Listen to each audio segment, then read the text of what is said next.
Hi, everyone. This is my first time at CascadiaJS, and I'm super excited to be here. It's been a conference that I wanted to go to for a long time. Unfortunately, we can't all meet in person, but we can still meet online in the chat. So please feel free to say hi. And what I wanted to do here was just talk about some of the realist stuff, this idea that I've been incubating at the back of my head for the past year. And it's called the operating system of you. So to kind of motivate the whole discussion, I wanted to talk about Jeff Dean and Sanjay Gemawat. So if you don't know who they are, I recommend this article by The New Yorker called The Friendship That Made Google Huge. They're kind of the two most preeminent engineers within Google. Together, Jeff and Sanjay are responsible for BigQuery, Spanner, Google Translate, Bigtable, MapReduce, LevelDB, TensorFlow, and Google Brain. And those are just the ones that worked out. So it's fair to say they're responsible for a lot of the foundational technology behind Google. And this is something that Google definitely recognizes as well. If you ever looked into Google's engineering ladder, the entry-level position is L3, and it goes all the way up to Google Fellow at L10. And Jeff and Sanjay are the only L11s in the entire company, the most senior engineers that are just off the charts in terms of Google's career ladder. And I think something that was very insightful that I saw when researching them was that if you're a Googler, you can actually look at their code and what they do day to day, and it's pretty interesting. They're not actually that much more productive in terms of code written by a decent entry-level engineer. So it's definitely not quantity of code, but it's more about the application and the ability to work on interesting problems and come up with good solutions. So this is the line of inquiry that really got me started studying developer careers and developer career variations. It's partially to choose what I wanted to do with my own career, but then also try to explain the successes and the challenges and the triumphs of different types of programmers all throughout the stack. And that's where I came up with several different concepts. For example, this coding career layers. I also started studying different types of statistics that are out there, like how do developers vary by salary and experience. And I can talk to you about that as well. I even started looking into team level statistics. So how some teams can perform 3 times better than the average team and some teams are 3 times worse. And the more I started looking into it, the more I started finding parallels to my own story. So hi, I'm Swix, for those of you who don't know me. And I'm pretty interested in developer productivity and developer communities. And that's a lot of what I've been doing in my developer career. But before that, I was in finance. And in finance, you really spend a lot of time trying to explain the different causes behind different performance in stocks. And I think that's what I was trying to do as I was sort of investigating developer careers as well. So when I sat down to write a book about it, I actually wrote down everything I thought was relevant. I kind of broke it into like a career guide, a bunch of principles, a bunch of strategies and tactics. And then I thought I was done. I wrote down all the good ideas that I believed in for an engineer to succeed. And, it's partially from my own experience, partially from the wisdom of others that I've absorbed, and I've just linked directly to those. And then I just read this book, which kind of threw the spanner in the works of everything and kind of made me question the whole value of everything I just did. And the book is called Atomic Habits. A lot of you might know it. And the central assertion is that a lot of things that you care about, the big things, are just an accumulation of the things that you do every single day. Your net worth, your weight, your knowledge, your clutter is all a mixture of just your habits. And you basically get what you repeat. I think that's super relevant to this conference, to any conference, or to just even anything that you're trying to learn. Because you could be given the best resources in the world. You could have the best teachers in the world. But if you don't have a system to apply it to yourself, then you're really never going to benefit from just the quality of the material that's being given to you. So I think that's the fundamental thing that I at least want to fix in myself. And I think other people should be aware that it's something that they can work on as well. So when I tried to visualize this, I came up with this chart, which basically shows that habits in the long run overcome everything else. If you try to cultivate good habits, get 1% better every day, you'll be 38 times better than you were in a year and 775 million times better in 5 years. Obviously, no one actually scales like that, but it just goes to show the compounding power of something that you do every day versus things that you do in short sprints. And I make the analogy to software because we know it very well. All the advice that people give you, all the talks, all the books, all the blog posts, these are all applications that you can run. But if your operating system isn't performing well, then you're going to have trouble running those applications in the first place. So maybe all the time that we spend on the top level application layer, we should spend some time looking into our operating system and trying to improve those as well. Now, it's pretty intimidating for me to talk about an operating system because I don't have a CS degree and I've never done a course building my own operating system. But as far as I understand it, and please correct me if I'm wrong, you can break down an operating system into a kernel, a memory driver, disk, network interface, and CPU. And I think these are all very interesting ways to decompose the jobs to be done of an operating system. I suspect that there are some valuable lessons that we've learned from operating systems that we can apply to ourselves, because at the end of the day, we're managing limited physical resources and creating this virtualized layer on top of which we're trying to put towards some application. So this talk is going to be in 4 parts.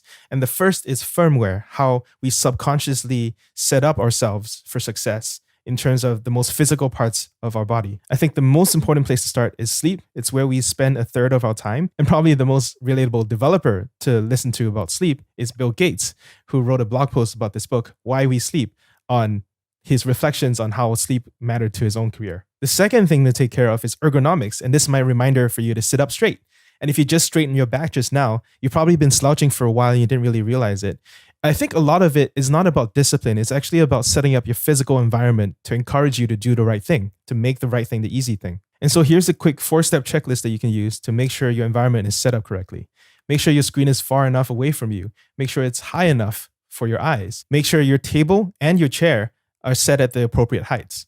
On a smaller level, there's also the ergonomics of fingers. And in particular, this can manifest in repetitive strain injury. And this is a real concern. It doesn't just affect old people. Being unable to code can cause months and years of interruption. And it's certainly something that you want to prevent now if you want to have a long career. I've written a blog post that you can check out with more information about RSI. But the TLDR of that is that there are certain environmental setups which are known to be bad. You can prevent RSI by simply avoiding these from the start. If you're using a laptop at home, try not to use the laptop keyboard. Instead, invest in a separate mouse and keyboard. And also set reminders to stretch your fingers every now and then.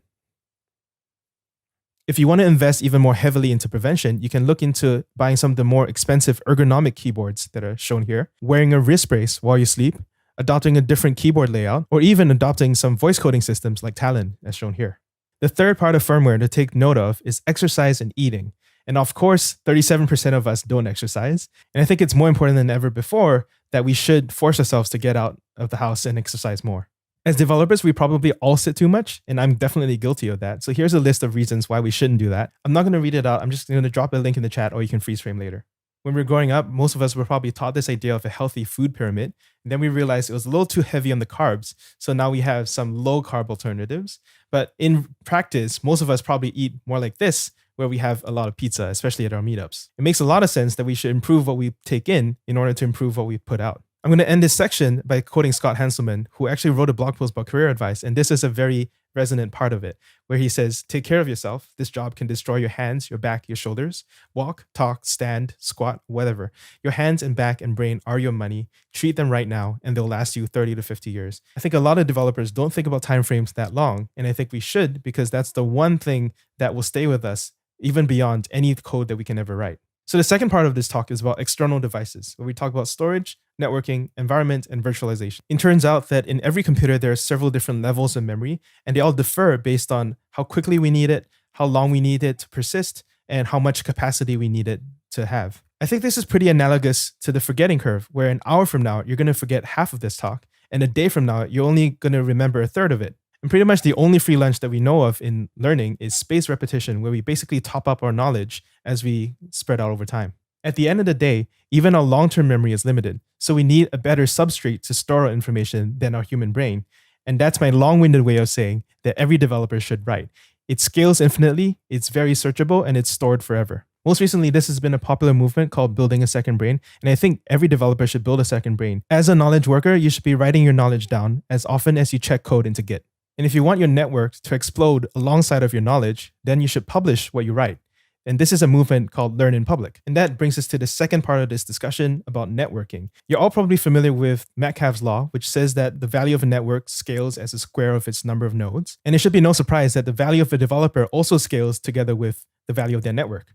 I think developers in general feel very uncomfortable with networking, but I think there are two specific ways I can suggest for you where you can be authentic to yourself. The first tip is so effective that it almost feels like a cheat code, and I call it pick up what they put down, which is that anyone that you're trying to learn from, you should pick up what they put down. The people that you're trying to learn from always want help on something that they're trying to do. If you share the same interests with your potential mentor, it's pretty easy to become a collaborator and then a friend by picking up what they put down. Follow through. Most people don't follow through, and you stand out when you follow through. The second tip I have is around marketing yourself. There's a full blog post on this. The TLDR is that there are conscious things you can do around assembling a personal brand, picking a domain, being able to list your business value and your tech skills, and strategically market yourself in public and at work. So those are my 2 quick tips for networking in a very authentic fashion.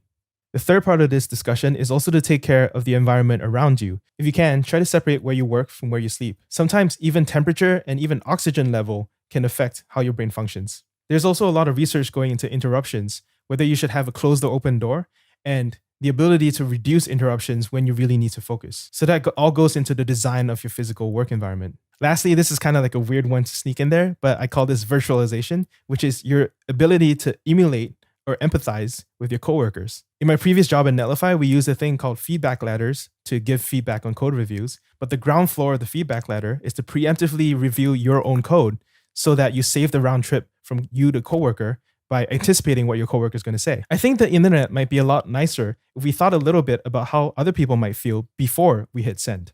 I should say that this is something I'm definitely trying to work on myself. So in the discussion so far, we talked about firmware, how we operate our body. Then we talked about external devices, how we interact with the things around us. Now let's talk about the scheduler, where we deal with the tasks that come in every day. First, it's probably a good idea to define what a scheduler does. It essentially helps you multitask between multiple different priorities and jobs. Because time is linear and you only have one pair of hands and one pair of eyes and one brain, it's probably a good idea to only have one scheduler. And that probably means establishing a single calendar, single to-do list for everything in your life, from the personal to the professional. Some of the ways to evaluate whether your scheduler is performing well is to ask scheduler-related questions like, are you dropping tasks? Like, are you just plain forgetting to do things that you're supposed to do and you don't have a system to remind yourself? Sometimes it's a matter of prioritization, like, are you doing unimportant things over more important things because of procrastination? Sometimes it's a matter of task switching, like it just takes too long to go from task to task to task, and the cognitive load is just too much.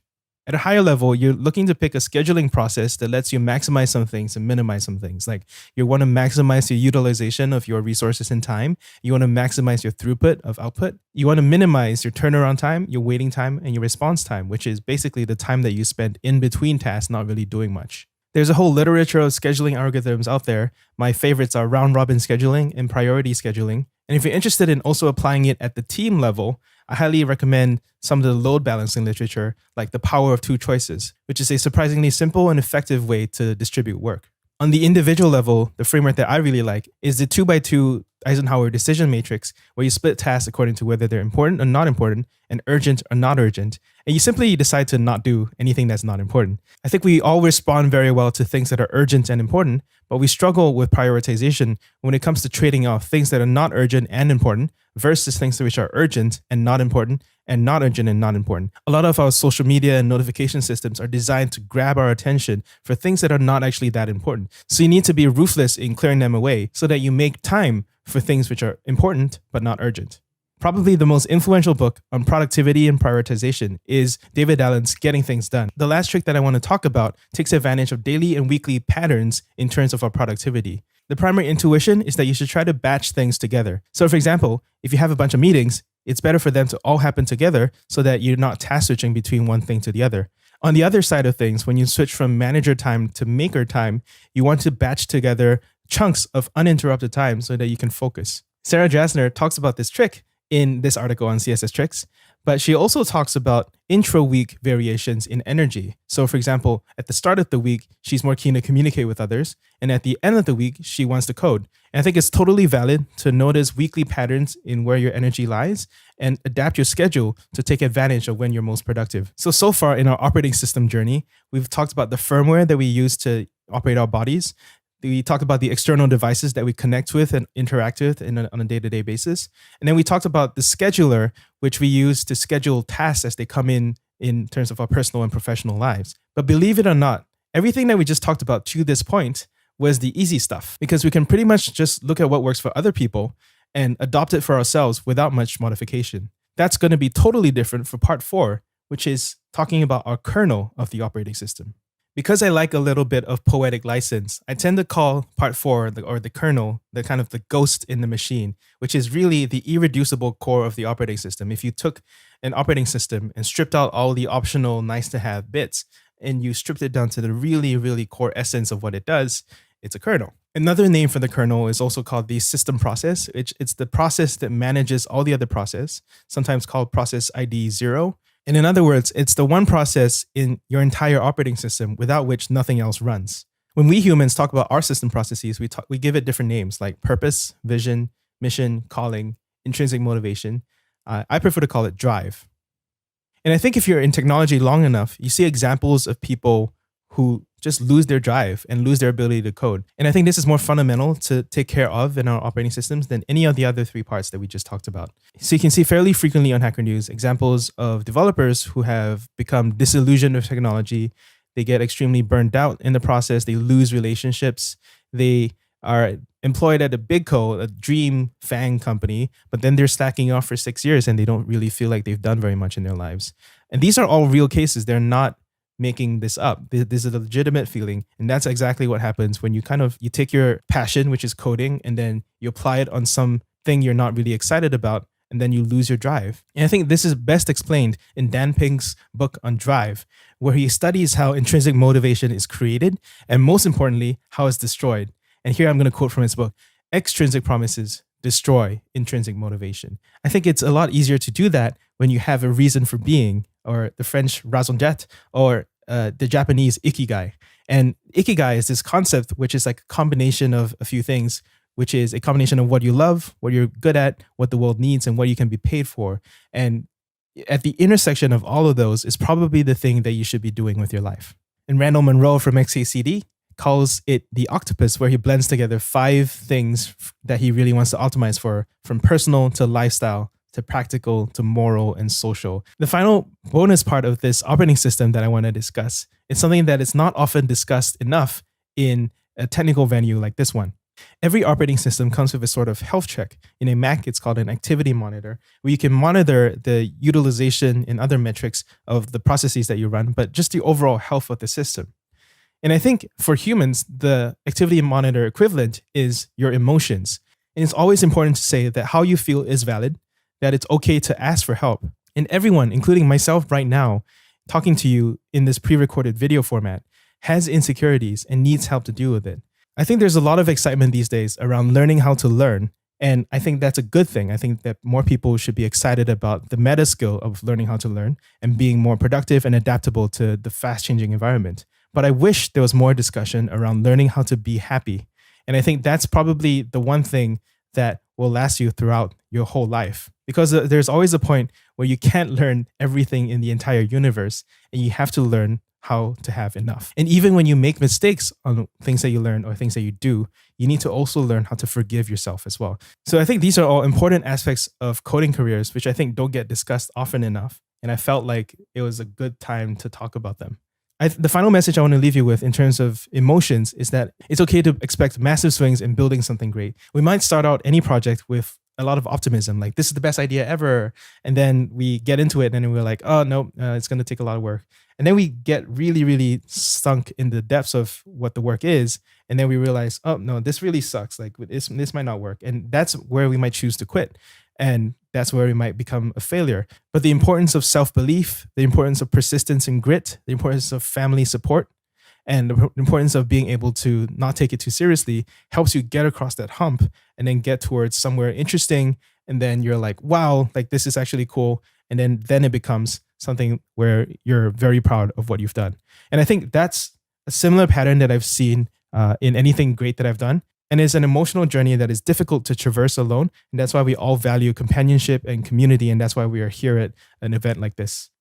And probably what's true for a single project, a single job, or a single achievement is probably true on a larger level, on a multi-decade level in terms of careers. And I think that's what I hope people take away from today. And I really hope that in order to get there, that people start taking more care of their operating system in order to build a sustainable and long-lasting career. So that's all I had to say about the operating system of Vue. Those four parts that we just talked about, I kind of view as lower level components of an overall system that makes everything work. If you want more opinions from me about principles, strategies, and tactics at the application level, check out my book at learninpublic.org.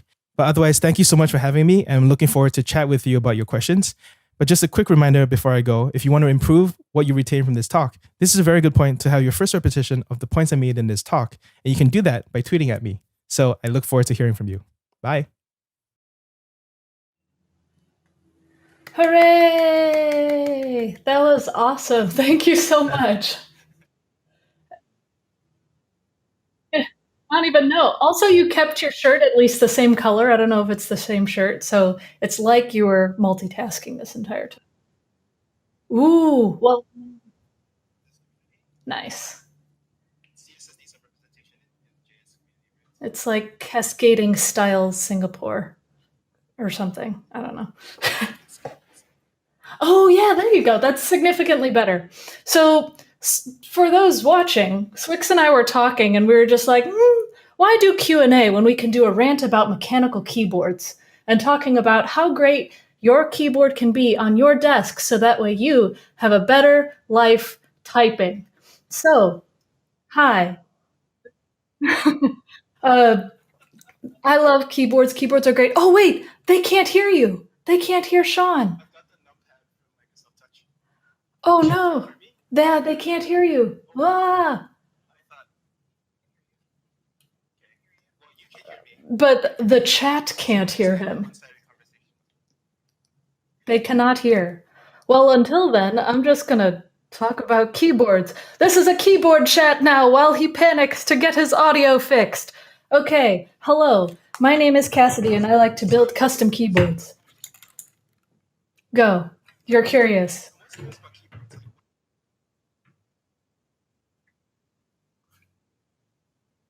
Oh, you mean like you mean like having blank keycaps? It's just a flex play, the look. So I'll talk a quick bit about the components of a mechanical keyboard. And so this is a split one. But in a mechanical keyboard, you typically have a case. This is actually a case I laser cut myself. You have a PCB, that's the electronics underneath. And those you either have to solder or they can be hot swappable, which you can just plug stuff in. You have switches. These ones are clicky. And then you have keycaps. Those are the main parts of a keyboard. Because we're talking about ergonomics and the life that you have with your keyboards, you should build a keyboard that is very, very custom for you. And so if you would like a bunch of different resources for keyboards, I highly recommend checking out drop.com, keeb.io, KBD fans, the Key Company. There's a bunch of different resources. They're all great. I can paste them in the chat, but you should be building a custom keyboard for you because it's great, it's fun. You can have ones that are really loud or really quiet. And you can make it so that way they're really tall, really short, spread out so your arms can be spread out nice and close together so your fingers don't have to move so much. Heavy switches, light switches. I could go on. I'm gonna hold off. Just one of the organizers can probably tell you how I brought out a keyboard presentation to her in a bar in Japan once. So I can talk about this for a while. But I'm telling you, people, it's worth making a custom keyboard for yourself to have a better desk life and to build good typing habits. I don't know if anybody can hear you right now, Shawn, anymore, but thank you for allowing me to rant.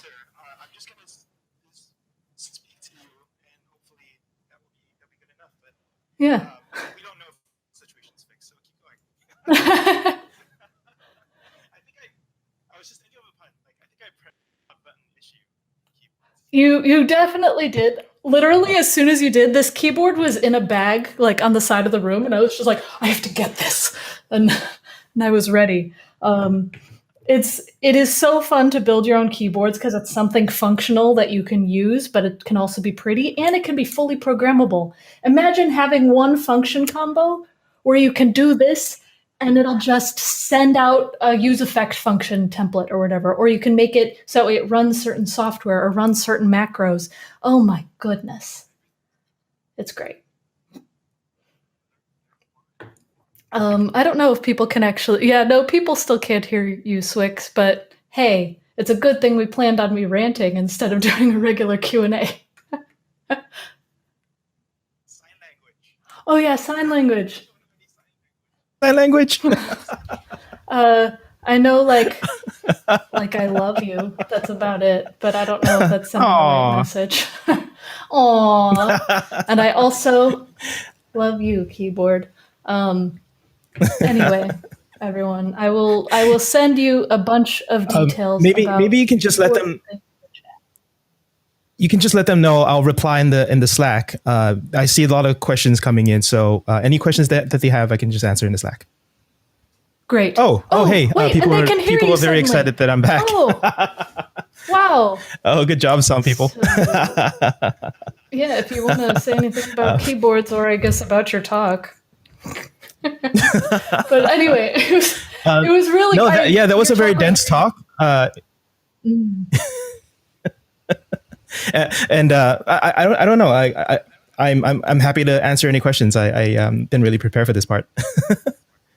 Yeah, you know what? Nobody did. It's good about hearing it. Well, and I think you were so good about proactively answering questions in the chat that we can kind of just chat here anyway. And I probably filled the Q&A time with keyboard chatter anyway.